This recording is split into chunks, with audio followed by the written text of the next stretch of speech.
नमस्कार दोस्तों, मैं प्रिंस स्कोर मोड चैनल में आपका हार्दिक स्वागत करता हूं। आज हम लोग करने वाले हैं प्रैक्टिस सेट 8। इसके पहले मैंने 7 प्रैक्टिस सेट्स को अपलोड कर दिया है। आप जाके हमारे चैनल में पड़े डिस्क्रिप्शन लिंक से देख सकते हैं और उसका लाभ उठा सकते हैं। दोस्तों, इन सारे वीडियोज़ के क्विज़ कराए जाते हैं रात में 10 बजे। उसके लिए आप मेरे टेलीग्राम चैनल से जुड़ सकते हैं, उसका लिंक मैंने डिस्क्रिप्शन में दे रखा है। और यदि ये पूरा सेशन आपको अच्छा लगे तो चैनल को सब्सक्राइब जरूर करें। आप लोग सब्सक्राइब नहीं कर रहे हैं, ठीक है। चलिए बढ़ते हैं क्वेश्चन नंबर 1 की तरफ। भारतीय संविधान की प्रस्तावना में धर्मनिरपेक्ष शब्द किस संशोधन द्वारा जोड़ा गया था? तो देखिए, इसका आंसर होना है 42वां संविधान संशोधन द्वारा। 42वां संविधान संशोधन 1976 ईस्वी में सरदार स्वर्ण सिंह कमेटी के अध्यक्षता में की गई थी, ठीक है। उस समय सरकार थी इंदिरा गांधी की। तो उस समय इसमें 3 शब्द जोड़े गए थे। कौन कौन? समाजवाद, धर्मनिरपेक्ष और अखंडता। ये तीनों शब्द 42वें संविधान संशोधन में जोड़े गए थे। बाकी जो तीनों ऑप्शन दिख रहे हैं आपको संविधान संशोधन के, ये एग्जाम प्रोस्पेक्टिव से इंपॉर्टेंट नहीं है। हाँ, संविधान के लिए इंपॉर्टेंट थे, उस समय किया गया, लेकिन एग्जाम प्रोस्पेक्टिव से इंपॉर्टेंट नहीं है, इसलिए मैंने इनको छोड़ दिया। बात करते हैं हम लोग क्वेश्चन नंबर 2 की। रेपो दर क्या है? देखिए, इसमें बहुत सारे टर्म्स हैं जिसको मैं एक एक करके आपको डिस्क्राइब कर दूं। सबसे पहले मैं आपको बताना चाहूँगा, ये होता है आरबीआई, ठीक है। और आरबीआई जो होता है, इसको हम लोग बोलते हैं बैंकों का बैंक, ठीक है। हमारे देश में जितने सारे बैंक हैं उन सारे बैंकों का बैंक कौन है? आरबीआई। तो आरबीआई जो है वो इन सारे बैंकों को, मतलब इन सारे बैंकों को कंट्रोल भी करता है, इनको घटने बढ़ने पे पैसा देता भी है और पैसे लेता भी है। तो उसके लिए अलग अलग कुछ टर्म्स है, टेक्निकल टर्म्स, जिसके बारे में हम लोग आज पढ़ेंगे। सबसे पहला आता है हमारा रेपो रेट। क्या होता है दोस्तों? देखिए, रेपो की बात करें तो इसका मतलब होता है कि जब बैंकों को पैसे की ज़रूरत पड़ती है तो वो लोग कहाँ जाएंगे? आरबीआई के पास। तो आरबीआई इन्हें जब पैसे देगा तो इनसे कुछ इंटरेस्ट लेगा वो, यानी कुछ चार्ज करेगा इनके ऊपर, इस बैंकों के ऊपर, ठीक है। तो आरबीआई जो है वो रेपो रेट पे 2 से 14 दिन के लिए इन बैंकों को पैसे देता है और उस पर कुछ इंटरेस्ट लेता है। अब इसी इंटरेस्ट पर डिपेंड करता है कि जो आपको पैसा मिलने वाला है, यानी कि जो आपको बेस रेट या फिर पीएलआर जो होता है, जिससे आप लोन उठाते हैं बैंक में जाके, इसी रेपो रेट से डिसाइड हो जाता है कि आपको अब लोन कितना महंगा या कितना सस्ता मिलने वाला है। यदि इन बैंकों को कम ब्याज दर पे आरबीआई पैसा देगा तो बैंक भी हमें कम ब्याज दर पे पैसा लोन के रूप में देंगे। लेकिन यदि रेपो रेट बढ़ा दिया गया बैंक के द्वारा, आरबीआई के द्वारा, तो हमें भी जो पैसे मिलेंगे वो महंगा मिलेगा लोन, यानी कि इंटरेस्ट रेट हमें ज़्यादा चुकाना पड़ेगा। अब ये रेपो रेट तय कैसे होता है भाई? तो रेपो रेट जो है वो आरबीआई अपनी मॉनेटरी पॉलिसी क्वार्टरली जारी करती है, यानी हर 3 महीने पे अपनी मॉनेटरी पॉलिसी जारी करती है, जिसमें वो बताती है कि इस तिमाही में रेपो रेट हम कितना रखने वाले हैं। अब रेपो के बात करते हैं हम लोग। एक होता है हमारा एमएसएफ, मार्जिनल स्टैंडिंग फैसिलिटी। हर एक टर्म को आप लोग समझिएगा ध्यान से, बहुत ही इंपॉर्टेंट है सारा।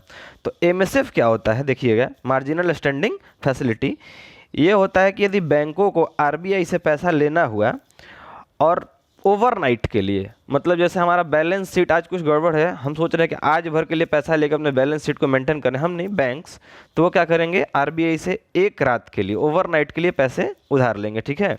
ये खास करके सैटरडे और संडे को ज़्यादातर होता है, क्योंकि बैंकों के पास मेंटेन नहीं रह पाता, तो उस दिन एमएसएफ जो होता है वो इनको मदद करता है। और एमएसएफ जो होता है वो रेपो रेट से थोड़ा सा हाई लगता है इस पर इंटरेस्ट, क्योंकि आपको ज़रूरत है, बैंकों को इस पैसे की ज़रूरत है, और ज़रूरत पे आज जब किसी से मांगने जाइएगा तो ज़्यादा पैसा लेगा आपसे, तो इंटरेस्ट रेट इस पर कुछ ज़्यादा होता है रेपो से। अब इसके बाद हम लोग बात करते हैं बैंक रेट।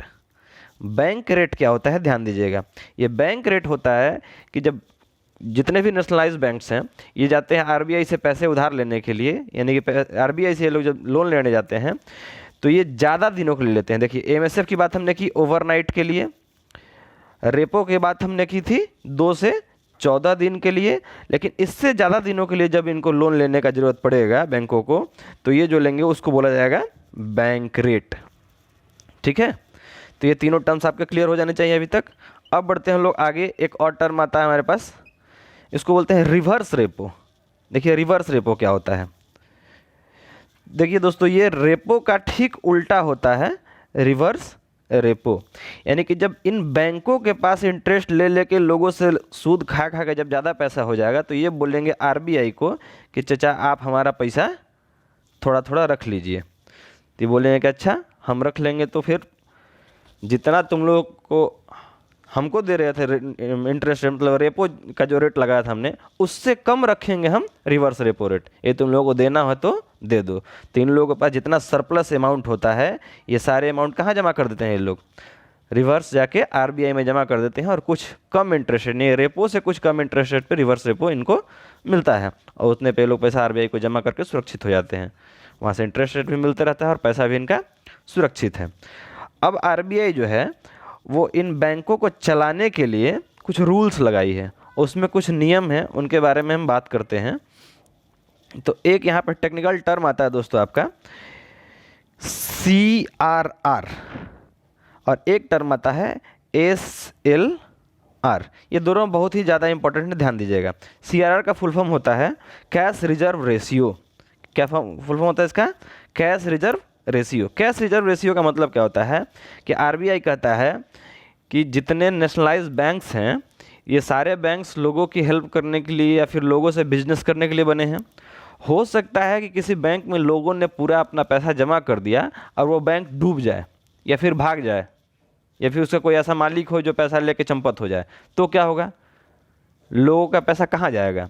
सबसे पहले तो एक बात जान लीजिए कि हम जितना भी डिपॉजिट करते हैं बैंकों में उस पैसे का भी इंश्योरेंस होता है, और गवर्नमेंट इस साल से ऐसा रूल कर दिया कि यदि बैंक डूब जाता है, पूरी तरह से ख़त्म हो जाता है, तो भी आपका 5 लाख रुपए तक का पूरा पैसा आपका वापस हो गया। यानी कि यदि आप 5 लाख रुपए तक डिपॉजिट किए हैं तो पूरा का पूरा पैसा आपका वापस हो गया। हाँ, 5 लाख से ज़्यादा किए हैं और बैंक डूब गया तो आपको केवल 5 ही लाख वापस होगा, क्योंकि अब बैंक से कुछ मिलना है नहीं। तो इसको DICGC नाम की संस्था है, DICGC, इसका फुल फॉर्म होता है दोस्तों deposit insurance credit guarantee corporation. ये जो है ये आपके पैसे का इंश्योरेंस कर देती है, ठीक है, कि जब बैंक डूब जाएगा तो हम आपका 5 लाख रुपया भरेंगे। तो बैंक आरबीआई कहता है कि यदि तुम भाग जाओगे तो लोगों को लेमन चूस कहाँ से देंगे? वो लोग मांगेंगे पैसा दो, तो पैसा हम कहाँ से देंगे? इसलिए जितने नेशनलाइज्ड बैंक्स हैं उनसे बोला कि आप लोग अपने पूरे कैपिटल का, जितना आपका पूरा कैपिटल है उसका 3%, कितना परसेंट? 3% आप हमारे पास जमा कर दो। तो बैंक सोचता है, जैसे वो बोल रहा था कि रिवर्स रेपो हम जमा करेंगे तो इंटरेस्ट मिलेगा, लेकिन CRR को यदि रखता है वो 3% ले जाके आरबीआई के पास, तो इस पर उसको कोई इंटरेस्ट मिलने वाला नहीं है। ये आरबीआई अपने पास उसका होल्ड करके रखेगा ताकि वो जब भाग जाए तो लोगों को फुसलाया जा सके दे के, ठीक है। अब बात करते हैं हम लोग SLR की। SLR का मतलब होता है स्टैंडिंग लिक्विडिटी। तो इसमें क्या होता है कि बैंक आरबीआई जो है वो बैंकों से कहता है कि आप लोग के पास यदि ज़्यादा पैसा हो जाएगा तो आप लोग ज़्यादा बांटते फिरोगे, ठीक है। तो आप क्या करो कि 18%, आपके पूरे कैपिटल का 18% रुपया जो है वो आप हमेशा अपने पास रखोगे। इससे ज़्यादा या कम अपने पास रखे तो हम तुरंत तुम पे जुर्माना लगा देंगे। तो इस तरह से आरबीआई जो है वो जितने नेशनलाइज्ड बैंक्स या अननेशनलाइज्ड बैंक्स हैं इन सब का लगभग 20 से 25% रुपया इधर उधर घुमा के रख देता है। क्योंकि यदि ये लोगों के पास पैसा रहे और ये लोग लोन बांटना चाहे, क्योंकि लोगों का बिजनेस यही है कि लोन बांटेंगे तो हमारे पास इंटरेस्ट आएगा, और ये लोन बांट के बाज़ार में इतना पैसा गिरा देंगे जिससे महंगाई जो होगी वो चरम सीमा पर पहुँच जाएगी, ठीक है। लोगों के पास पैकेट में एक जेब पैसा हो जाएगा और उससे सामान कम खरीद पाएंगे। दोस्तों एक कल हमसे भूल हुई थी, कल मैंने बॉटल नेक इन्फ्लेशन के बारे में बताया था, तो उसमें मैंने गलती से बोल दिया था कि इसमें जो सप्लाई होती है वो हाई हो जाती है। नहीं, सप्लाई सेक्शन वहाँ पे गिर जाता है, ठीक है। उसको मैंने सुधारा है कमेंट में, आप लोगों को फिर से बता देता हूँ। सप्लाई सेक्शन उसमें गिर जाता है, सप्लाई एकदम होता ही नहीं है, और डिमांड अपने स्थिति में बनी रहती है, जितना हमें पहले चाहिए था उतना अभी भी चाहिए, और सप्लाई हो ही नहीं रहा है। इस स्थिति को कहते हैं क्या? बॉटल नेक इन्फ्लेशन। तो हम लोगों ने क्वेश्चन नंबर 2 को यहाँ पे किया कि रेपो दर क्या है। तो अभी आप लोग समझ गए होंगे रेपो दर क्या है। तो भारतीय रिजर्व बैंक अन्य बैंकों को जो ऋण देती है जिस रेट पे, उसी को हम लोग बोलते हैं रेपो रेट। बाकी सारे रेट हमने समझा दिए हैं, ठीक है। बढ़ते हैं अगले क्वेश्चन की तरफ हम लोग। वर्तमान लोकसभा में स्थानों का आवंटन निम्नलिखित में से कौन से जनगणना पधारे थे। देखिए हमने पिछले वीडियो में बताया था कि ये 1961 से 71 की जो जनगणना हुई थी, इसी पे वर्तमान जो चुनाव हो रहे हैं वो अभी तक हो रहे हैं। ठीक है, 2026 तक ऐसे ही होता रहेगा, 2026 के बाद ये चेंज होगा। ठीक है, चलिए आगे बढ़ते हैं क्वेश्चन नंबर 4 की तरफ। नागरिक समता का आशय है। देखिए नागरिक समता का मतलब क्या होता है, राइट टू इक्वलिटी से इसका लेना देना है। ठीक है, राइट टू इक्वलिटी जो है हमारे संविधान में हमारी मौलिक अधिकार के अंदर आता है। यह आता है हमारा आर्टिकल 14 से लेके आर्टिकल 18 के बीच में। इसमें आर्टिकल 14 में बात की गई है विधि के समक्ष समता, यानी कि कानून के समक्ष सब कोई बराबर है, चाहे वो बड़ा हो छोटा हो, कानून का रखवाला हो, चोर हो, पुलिस हो, सब जो है वो कानून के सामने बराबर है। ठीक है, ये होता है कानून के समक्ष समता। अब बात करते हैं हम लोग आर्टिकल 14 में तो बता दिया मैंने। आर्टिकल 15 में क्या है, तो आर्टिकल 15 में धर्म, मूल, जाति, लिंग और जन्म स्थान के आधार पे किसी से में कोई भेदभाव नहीं किया सकता। आर्टिकल 16 की बात करेंगे दोस्तों, तो उसमें बताया गया है कि लोक नियोजन के विषय में, यानी कि नौकरी के विषय में जो भी समानता देनी होगी वो आर्टिकल 16 में बताया गया है। बात करते हैं हम लोग आर्टिकल 17 की। आर्टिकल 17 में बात की गई है छुआछूत से। ठीक है, इसको हटाना है, अस्पृश्यता का विलोप कर देना है। बात करते हैं हम लोग आर्टिकल 18 की। आर्टिकल 18 में बात की गई है उपाधियों का अंत। ठीक है, आप अपने साथ नाम में साथ कोई उपाधि नहीं लगा सकते हैं जब तक आप सिविलियन हैं। ठीक है, आप जब आर्मी वगैरह इसमें चले जाएंगे तो कमांडर, लेफ्टिनेंट वगैरह जो लगता है वो लगा सकते हैं। यदि आप सिविलियन हैं तो आप किसी भी उपाधि का उपयोग नहीं कर सकते हैं। चलिए बढ़ते हैं हम लोग अगले क्वेश्चन की तरफ।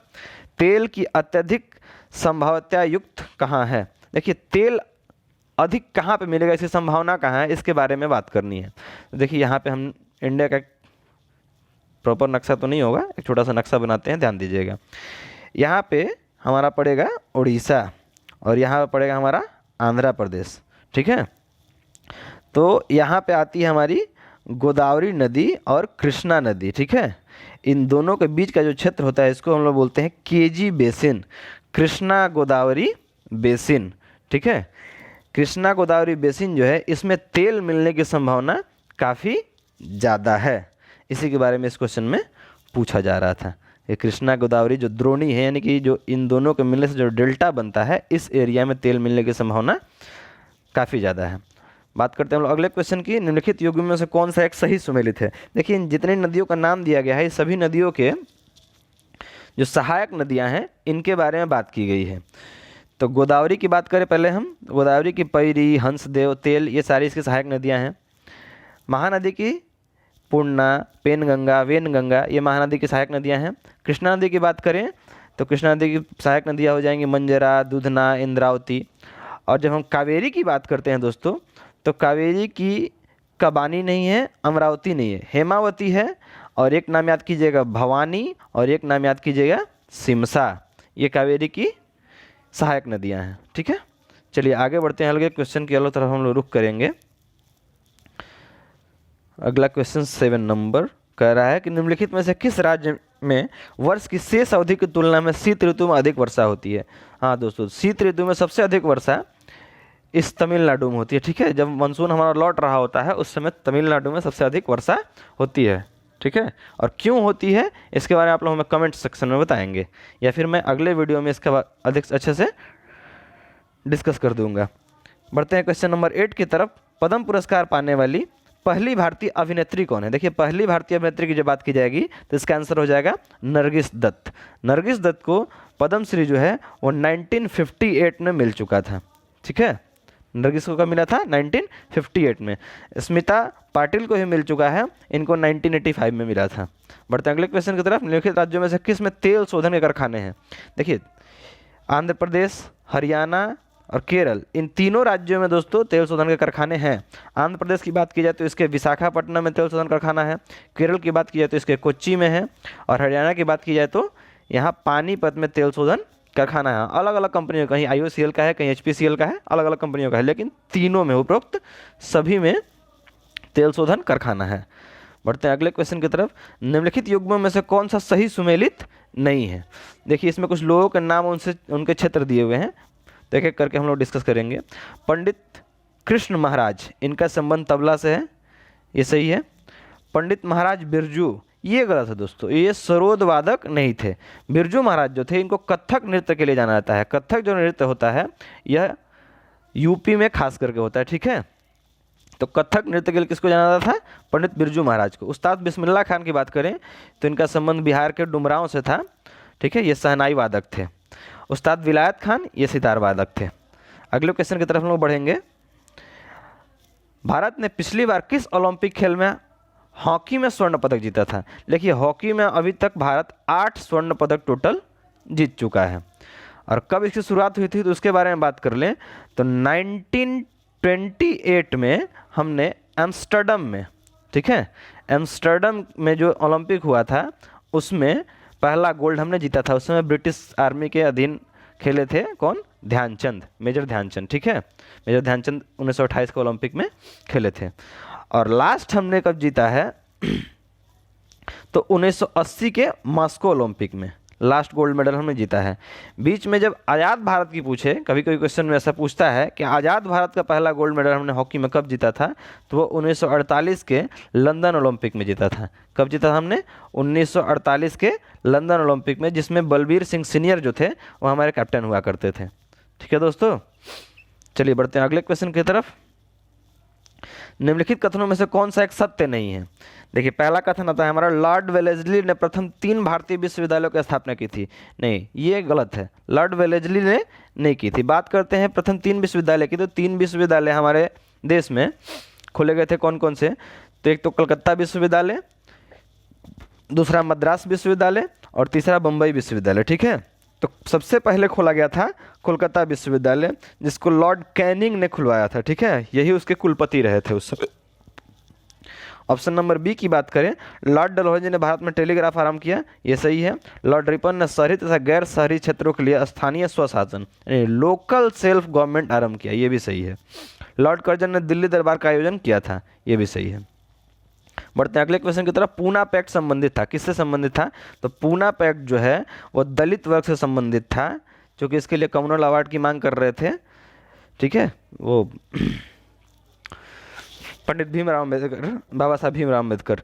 तो भीमराव अम्बेडकर और गांधी जी के बीच में पूना पैक्ट साइन किया गया था। ये कब साइन किया गया था? तो 24 सितंबर को 1932 में ये साइन किया गया था। उस समय गांधी जी जेल में थे। कहाँ पे? तो पुणे के यारवदा जेल में। पुणे के यारवदा जेल में थे। वहाँ पे वे अनशन पे बैठ गए और वहाँ पे बाबा साहब भीमराव अम्बेडकर गए और उन्होंने रोते हुए इस पूना पैक्ट पे साइन किया था, ऐसा इतिहास में वर्णित है। बढ़ते हैं अगले क्वेश्चन की तरफ। निम्नलिखित में से कौन सा भारतीय संचित निधि पर प्रभावित व्यय नहीं है? यानी कि संचित निधि पर प्रभावित व्यय कौन सा नहीं, जो संचित निधि से नहीं खर्च किया था वो कौन सा व्यय है? तो पंचवर्षीय योजनाएं जो चल रही थी दोस्तों, अब तो पंचवर्षीय योजनाओं का कार्यकाल खत्म हो गया। अब चल रहा है नीति आयोग अपना योजना लाता है, वही चलता है, ठीक है। ये 2015 में इसको ख़त्म कर दिया गया, 14 में, 15 से स्टार्ट हो गया नीति आयोग। अब योजना आयोग को तो ख़त्म कर दिया गया। योजना आयोग जो था 1951 से पंचवर्षीय योजनाओं को चला रहा था। तो इस पर जो व्यय होता है वो भारत की संचित निधि से नहीं होता है, ठीक है। तो होता कहाँ से है, इसके बारे में आप लोग गूगल सर्च करके मुझे कमेंट करेंगे, या फिर मैं अगले वीडियो में इसके बारे में अच्छे तरीके से डिस्कस करूँगा, ठीक है। और बाकी के जो ऑप्शन हैं, भारतीय संघ लोक सेवा आयोग यानी यूपीएससी के जो सदस्य और अध्यक्ष होते हैं उनका जो वेतन होता है वो किस पे आता है? संचित निधि से आता है दोस्तों। उच्चतम न्यायालय और न्यायाधीशों का जो व्यय होता है वो भी कहाँ से आता है? संचित निधि से। और भारत सरकार का जो ऋण प्रभार है वो भी संचित निधि से होता है, ठीक है। संचित निधि के बारे में मैंने कल आपको डिस्कस किया था। बात करते हैं अगले क्वेश्चन की। भारत के संविधान में कौन से अनुच्छेद के अधीन भारत के राष्ट्रपति पर महाभियोग चलाया जाता है? देखिए भारत के राष्ट्रपति पर महाभियोग जो होगा उन पर यदि कोई करप्शन के चार्जेस लगते हैं तो अनुच्छेद 61 के तहत इन पे महाभियोग चलाया जा सकता है। महाभियोग चलाने के लिए क्या किया जाता है? किसी भी एक सदन से महाभियोग प्रस्ताव उठेगा जिस पे 1/4 उस सदन के 1/4 सदस्यों के हस्ताक्षर होंगे और तब जाकर महाभियोग लगाने की प्रक्रिया शुरू होगी। किसी भी सदन से हो सकती है, लोकसभा या राज्यसभा, किसी सदन से हो सकती है, लेकिन पास करना पड़ेगा दोनों से, ठीक है। और इसकी पूर्व सूचना राष्ट्रपति को 14 दिन के लिए देनी होती है, वो ताकि अपनी सफाई दे सकें। और ये जो राष्ट्रपति पर महाभियोग लाने की जो प्रक्रिया है ये हमने कहाँ से लिया है? तो यूएसए से लिया है, यानी कि अमेरिका से हम लोगों ने इसको लिया है। बात करते हैं अनुच्छेद 75 इसके बारे इसमें जो है वो मंत्रियों के बारे में अन्य उपबंध जो है इसके बारे में इसमें वर्णन किया गया है। अनुच्छेद 76 की बात करें तो ये रिलेटेड है भारत के महान्यायवादी यानी जिसको अटॉर्नी जनरल ऑफ इंडिया बोलते हैं, उससे रिलेटेड है अनुच्छेद 76। तो अटॉर्नी जनरल जो होते हैं इनकी नियुक्ति कौन करता है, तो ये राष्ट्रपति करते हैं। ठीक है, अगले क्वेश्चन की तरफ बढ़ेंगे। ये बहुत ही इंटरेस्टिंग क्वेश्चन है, राज्यसभा के सदस्य किस तरह से चुने जाते हैं। ठीक है, तो बात कर ले राज्यसभा के जो सदस्यों का कार्यकाल होता है दोस्तों, वो होता है 6 वर्षों का। हर 2 वर्षों पर राज्यसभा के सदस्यों का चुनाव होता है। जिस राज्य में सीट खाली होते हैं उसमें हर 2 साल में चुनाव होते हैं, और हर 2 साल में 1/3 सदस्य जो हैं वो रिटायर्ड हो जाते हैं, मतलब उनका कार्यकाल समाप्त हो जाता है। इसके चुनाव कैसे होते हैं इसके बारे में एक फॉर्मूला है, वो मैं आपको दिखाऊंगा। पहले बात करते हैं चुनाव इनका करता कौन है। तो हर राज्य के जो विधानसभा के सदस्य चुने गए होते हैं आम जनता के द्वारा, वही लोग क्या करते हैं, वोटिंग करके जो राज्यसभा के सदस्य होते हैं इनका चुनाव करते हैं। देखिए इसके लिए जो फॉर्मूला है इसके बारे में हम बात कर लें कि इनका चुनाव होता कैसे है। तो किसी प्रत्याशी को राज्यसभा सीट जीतने के लिए कितने विधायकों का वोट चाहिए, इसके लिए राज्य की कुल विधानसभा सीटों में जितनी सीटों पर राज्यसभा चुनाव होता है उससे एक अधिक से भाग देते हैं, और जो भागफल आता है उसमें एक जोड़ देते हैं तो निकल पाता है। इसको मैं थोड़ा सा और डिस्क्राइब करूं तो देखिए उदाहरण के लिए मान लेते हैं यूपी एक राज्य जिसमें 400 विधानसभा सीटें हैं। ठीक है, यदि 3 राज्यसभा सीटों का चुनाव होना है, मान लीजिए 3 ऐसे राज्यसभा सीट जो हैं जिन पे चुनाव होना है, तो क्या किया जाएगा कि 3 और +1 उसमें जोड़ा जाएगा, यानी ये 4 हो गए, और इस 4 से 400 को डिवाइड किया जाएगा। ठीक है, ये जो 3 + 1 जोड़ के 4 आया, यानी 3 सीट पे चुनाव कराने थे, इसमें एक और जोड़ दो, तो 4 से यदि डिवाइड करते हैं इस पूरे 400 सीटों को तो निकल कर आता है 100, और इस 100 में एक और जोड़ दो तो क्या हो जाएगा ये 101। यानी कि जिस प्रत्याशी को 101 विधायक पहले नंबर पर रखेंगे उसको माना जाएगा कि ये सदस्य जो है राज्यसभा से जीत गया।